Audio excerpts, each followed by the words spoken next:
Chairman Swachhandhra Swarnandhra వారికి హృదయపూర్వక స్వాగతం తెలియజేస్తున్నాము. అలాగే కరతాళ ధ్వనులతో వారికి స్వాగతం తెలియజేసుకుందాము.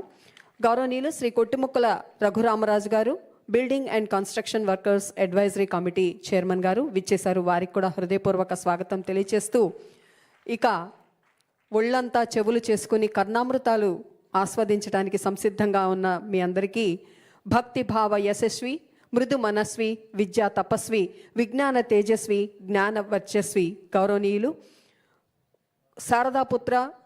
శారదా జ్ఞానపుత్ర ప్రవచన వాచస్పతి బ్రహ్మశ్రీ చాగంటి కోటేశ్వరరావు గారి యొక్క ప్రసంగాన్ని, అలాగే ప్రవచనాన్ని, విలువల విద్య గురించి వారు తెలియజేస్తారు. వారికి శుభ స్వాగతం తెలియజేస్తూ ఉన్నాము. వారిని మాట్లాడవలసిందిగా కోరుతూ వారి అమృతాన్ని మనందరికీ పంచవలసిందిగా ఆహ్వానం తెలియజేసుకుందాం. శ్రీ గురుభ్యో నమః. సభాయే నమః. వేదిక మీద ఉన్న పెద్దలందరికీ, అట్లాగే సభలో ఆసీనులైన పెద్దలకి నా హృదయపూర్వక నమస్కారాలు. పిల్లలందరికీ కూడా నా హృదయపూర్వక ఆశీర్వచనాలు. నాకు ఈ కర్తవ్యాన్ని అప్పజెప్పినప్పుడు గౌరవ ముఖ్యమంత్రి గారు నాతో మాట్లాడుతూ ఒక మాట అన్నారు. నైతికత అన్నది ప్రారంభం కుటుంబంలో ప్రారంభం కావాలి. తల్లి మాట వినడం, తండ్రి మాట వినడం, అన్నదమ్ముల్ని ప్రేమించడం ప్రారంభమైతే సమాజాన్నంతటినీ ప్రేమించడం తనంత తానుగా అలవాటవుతుంది. ఇవాళ కుటుంబాలలో విలువలు తగ్గిపోతున్నాయి. కుటుంబ సభ్యుల మధ్య ప్రేమ, అవగాహన తగ్గిపోతున్నాయి. కాబట్టి మీరు విద్యార్థులను ఉద్దేశించి ప్రసంగాలు చేసిన, ఆధ్యాత్మిక ప్రవచనాలు చేసిన ఈ విషయాన్ని దృష్టిలో పెట్టుకుని కుటుంబ విలువలు పెరగడానికి దోహదపడేటట్టుగా మీ ప్రసంగాలు చేయవలసింది అని కోరారు. ఇది మొట్టమొదటిసారి ప్రభుత్వ పక్షాన జరుగుతున్నటువంటి విద్యార్థుల సమ్మేళనం కాబట్టి నాకు ఎవరు ఈ కర్తవ్యాన్ని అప్పచెప్పారో వారు నాకు చేసిన సూచనని నేను ఔదలదాల్చవలసి ఉంటుంది. కాబట్టి వారు చేసిన సూచనతోటే నా ప్రసంగాన్ని ప్రారంభం చెయ్యాలి అని నేను అనుకున్నాను. కుటుంబం అనేది భగవంతుడు మనకిచ్చిన గొప్ప వరం. తల్లి కడుపున పుడతాం. నిజానికి ఈ తల్లి కడుపున పుట్టాలి అని ఎవరు నిర్ణయించుకోరు. అమ్మ కడుపులో కటిక చీకట్లో తల కిందకి కాళ్ళు పైకి పెట్టి 9 నెలలు పెరిగిన తరువాత తాను విసర్జించిన మలమూత్రములలోంచి పుట్టినటువంటి క్రిమికీటకములే కోమలమైన తన శరీరాన్ని కొరుకుతుంటే బాధపడలేక చిట్ట చివరికి ప్రసవమై తల్లి కడుపులోంచి బయటికి వచ్చినటువంటి శిశువు ఒక్కసారి 6 అడుగుల ఎత్తు ఉన్నటువంటి పెద్ద పెద్ద ఆకారాలు, దీపాలు, కాంతి, దానికి తోడు మాటలు ఇవన్నీ వినపడి శరీరావయవములు పనిచేయడం ఆగిపోయి మూత్రపిండాలు, గుండె మొదలైనటువంటివి కూడా ఆగిపోయే పరిస్థితి ఏర్పడితే అప్పుడు అమ్మ తొలి దైవమై ఆమె యొక్క స్తనము నుండి కోలోస్ట్రం అనబడేటటువంటి పసుపు పచ్చటి ఎరుపు రంగులో ఉన్న ముద్ద, ఒక ద్రవం విడుదలవుతుంది. అది భగవంతుడు పెట్టినటువంటి ఒక గొప్ప వ్యవస్థ. ఏమీ తెలియనటువంటి పసిపిల్లవాడు అంత భయానక స్థితిలో అటువంటి ఆకారాలు, వెలుతురు చూసి భీతిల్లిపోతే లోపల ఉన్నటువంటి మలం గడ్డ కట్టేసి నల్లగా అయిపోయి, బ్లాక్ స్టూల్ అంటారట దాన్ని, నల్లగా అయిపోయి ఆ మలాన్ని విసర్జించడం చేతకాక హృదయ స్పందన కూడా ఆగిపోయే స్థితి ఏర్పడితే అప్పుడు పిల్లవాడికి గొప్ప స్వాంతన కలిగి కే మొదలైనటువంటి విటమిన్లతో కూడుకుని మళ్ళీ లోపల ఉన్న ప్రధానమైన అవయవాలన్నీ పనిచేసి గడ్డ కట్టినటువంటి మలం బయటికి వెళ్ళిపోయేటట్టుగా చేయగలిగిన శక్తి కలిగిన కోలోస్ట్రం అమ్మ యొక్క స్తనం నుంచి విడుదలవుతోంది. ఈ మాటలు నేను చెప్పట్లేదు. చాలా ప్రఖ్యాతమైనటువంటి ఒక గైనకాలజిస్ట్, ఒక డాక్టర్ గారు, రామాంజనేయులు గారని, వారు ఒక పుస్తకం రాశారు. ఆ పుస్తకం ఇంగ్లీష్లో ఉంది, మాతృదేవో భవ అని. ఆ పుస్తకంలో ఆయన వైద్యశాస్త్రాన్ని స్త్రీకి అన్వయం చేసి, అసలు స్త్రీ అన్న ప్రాణి లేకపోతే ఈ సృష్టి లేదు, ఒకవేళ సృష్టి జరిగినా నిలబడే అవకాశం లేదు. తండ్రి కోట్లకు పడగలెత్తినవాడు కావచ్చు, గొప్ప అధికారి కావచ్చు, కానీ పుట్టినటువంటి పసిబిడ్డ ఆకలితో ఏడుస్తుంటే ఆ పసిబిడ్డకి పాలు పట్టగలిగినటువంటి శక్తి అమ్మకు ఒక్కదానికే ఉంటుంది. నేను ఈ బిడ్డని రక్షించుకోవాలి అన్న తాపత్రయం, ఆ తిరుగులేని ప్రేమ అమ్మకి మాత్రమే ఉంటుంది. అది కేవలం మనిషిలో కాదు. మీరు ఏ ప్రాణిని తీసుకోండి, కోడి గ్రద్దని చూస్తే హడిలిపోతుంది.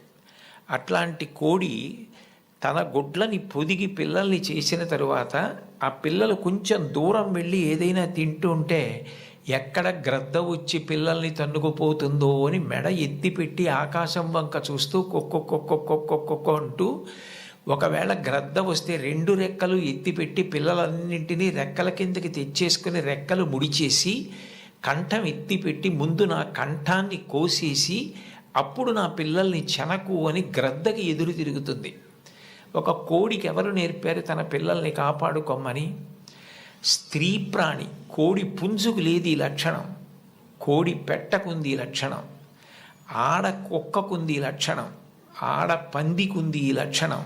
స్త్రీ ప్రాణి ఎక్కడ ఉన్న లోకంలో బిడ్డల్ని కడుపులో పెంచుకోవడం, కడుపుని గర్భాలయం చేయడం, కన్న బిడ్డలకి పాలిచ్చి పెంచి పెద్ద చేయడం, అంత అవ్యాజానురాగంతో స్త్రీ చేసేటటువంటి త్యాగం లేకపోతే ఈ సమాజం లేదు.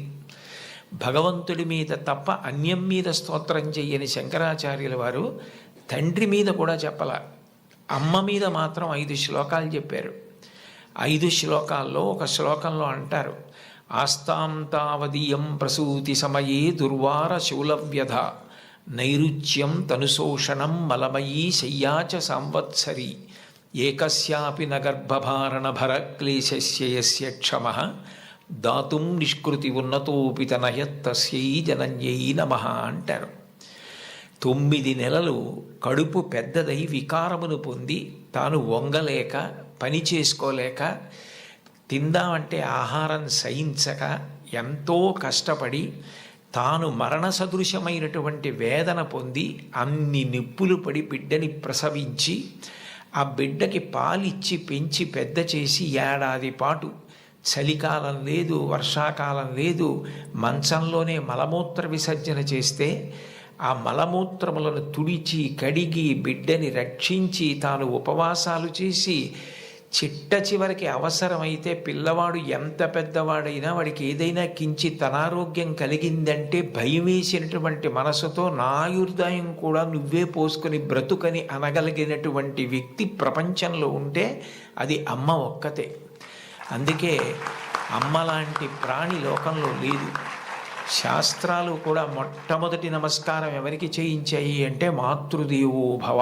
మాతృదేవో భవ అంటే భగవంతుడు అమ్మ రూపంలో ఉన్నాడు అని కాదు దాని అర్థం. అమ్మయే భగవంతుడై ఉన్నది. భగవతి అమ్మ, అమ్మ భగవంతుడు 2 కాదు. ఎందుకనంటే ప్రాణం పోయేటప్పుడు కూడా ఎక్కడ కొడుక్కి ఇబ్బంది కలుగుతుందోనని కొడుక్కి ఇబ్బంది కలగకుండా వాడికి ఏ విధమైనటువంటి క్లేశము పొందకుండా తాను వెళ్ళిపోవాలని తల్లి కోరుకుంటుంది. సభలో చెప్పడం నాకు ఇష్టం లేదు, కానీ నేను ఉద్యోగం చేసిన రోజుల్లో నాతో పాటు ఉద్యోగం చేసినటువంటి ఒక వ్యక్తి తల్లి, ఆమెకి గుండె నొప్పి వస్తోందని తెలిసినా కొడుక్కి చెప్తే ఎక్కడ కొడుకు వైద్యానికి తీసుకెడతాడో, ఎక్కడ కొడుక్కి చాలా డబ్బు అయిపోతుందో, ఆడపిల్లలు పెళ్ళికి ఎదిగొచ్చారు, మగపిల్లలు చదువుకుంటున్నారని చెప్పడం మానేసి కొడుకు నిద్రపోవడానికి వెళ్ళిపోతుంటే పిలిచి ఒక్కసారి ఇలా కూర్చొని ఒళ్ళో తల పెట్టుకుంటానని, ఒళ్ళో తలపెట్టుకుని నేను నిద్రపోయిన తర్వాత నువ్వు వెళ్ళి పడుకో అని అంటే ఆవిడ ఉద్దేశ్యం ఏంటంటే ఆవిడ శాశ్వత నిద్రలోకి వెళ్ళిపోతోంది. ఆ కొడుకు ఒళ్ళో తలపెట్టుకుని పడుకుంటే కొంతసేపటికి తల్లి కదలటం లేదని వాడు కదిపి చూస్తే తల్లి శరీర త్యాగం చేసేసింది. ఆ తర్వాత తెలిసింది, తన భార్య చెప్పింది, కొంచెం గుండెల్లో నొప్పిగా ఉందమ్మా, బరువు పని చేయలేకపోతున్నాను, కానీ వాడికి మాత్రం నువ్వు చెప్పకు సుమా అని ఒట్టేయించుకుందట కోడలతో. అది తల్లి అంటే. అమ్మ అంటే అంతటి ప్రేమైకమూర్తి. అమ్మ లాంటి వ్యక్తి జీవితంలో ఇక దొరకదు. జీవితంలో అన్నిటికన్నా పెద్ద నేరం ఏమిటంటే అమ్మకి చెప్పలేము అన్న పని మనం చేయడమే. ఏ పని మనం చేస్తామో అది అమ్మకి చెప్పగలగాలి. మీరు ఏ పని చెయ్యండి, ఇది అమ్మకి నేను చెప్పలేను అన్న పని మీరు జీవితంలో ఎప్పుడూ చెయ్యకూడదు. భగవంతుడెంతో అమ్మ అంతే. మీరు మహాత్ములైన వారి ఎవరి జీవిత చరిత్ర పరిశీలించండి. అమ్మకి నమస్కారం చెయ్యకుండా, అమ్మ గొప్పతనం చెప్పకుండా లేరు. ఈ రాష్ట్రానికి ముఖ్యమంత్రి చేసినటువంటి ప్రాతస్మరణీయులు టంగుటూరి ప్రకాశం పంతులు గారు తన జీవిత చరిత్రలో వ్రాసుకున్నారు.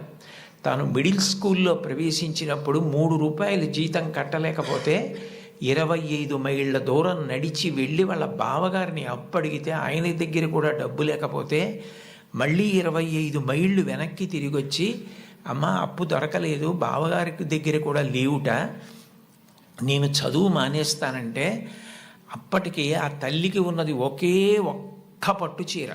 ఆ పట్టు చీర పట్టుకెళ్ళి ఆ రాత్రికి రాత్రి తాకట్టు పెట్టి ఆవిడ ఆ డబ్బు పట్టుకొచ్చి చదివిస్తే ప్రకాశం పంతులు గారు బ్యారిస్టర్ అయ్యి రాష్ట్రానికి ముఖ్యమంత్రి అయ్యారు. ఆయన తన జీవిత చరిత్రలో అమ్మ గురించి అంత గొప్పగా వ్రాసుకున్నారు.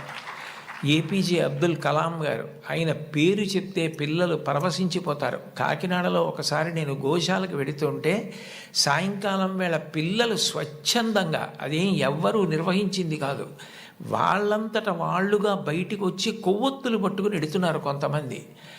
నాకు ఏమిటి ఇక్కడ ఏమీ కనపట్టలేదు, ఇక్కడ ఏమీ నినాదాలు లేవు, నడిపిస్తున్న వాళ్ళు లేరు, పిల్లలు ఎందుకు కొవ్వొత్తులు పట్టుకుని వెళ్తున్నారని నేను వాళ్ళని అడిగాను, ఏమ్మా ఎందుకు ఎడుతున్నారని.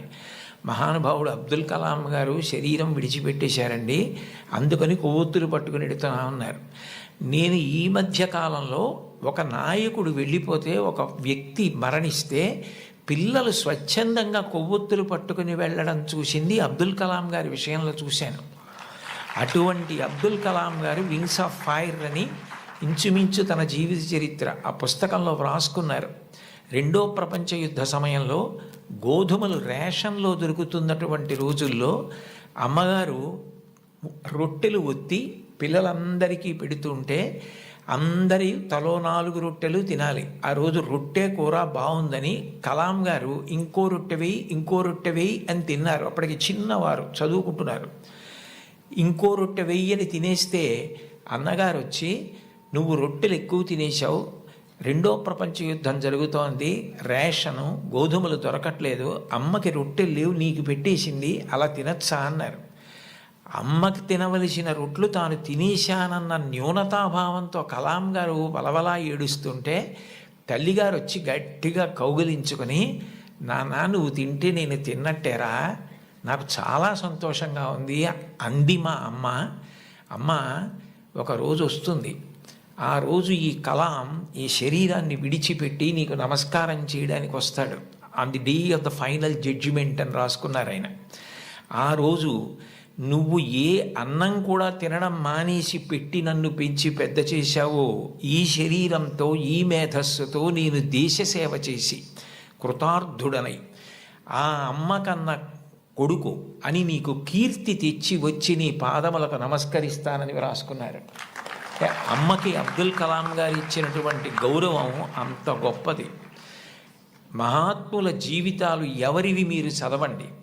అంతవరకెందుకు, మీ అందరికీ తెలిసిన్నటువంటి వ్యక్తి నోరి దత్తాత్రేయుడు గారని ఇవాళ ప్రపంచ ప్రఖ్యాత క్యాన్సర్ స్పెషలిస్ట్, ఒకప్పుడు భారతదేశానికి రాష్ట్రపతి పదవి నిర్వహించినటువంటి వ్యక్తి, మాన్యులు శ్రీ నీలం సంజీవరెడ్డి గారికి క్యాన్సర్ వస్తే వారే ఆ వైద్యం చేసి ఆ వ్యాధి పోయేటట్టు చేశారు. ఆయన చిన్నతనంలో పడిన కష్టాల గురించి ఆయన వ్రాసిన పుస్తకం చదివితే ఆశ్చర్యం వేస్తుంది. వాళ్ళ అమ్మగారు పడ్డ కష్టం, ఎంత కష్టపడి ఆయన్ని పెంచి పెద్ద చేశారో, ఆయన విదేశాలు వెళ్ళి అంత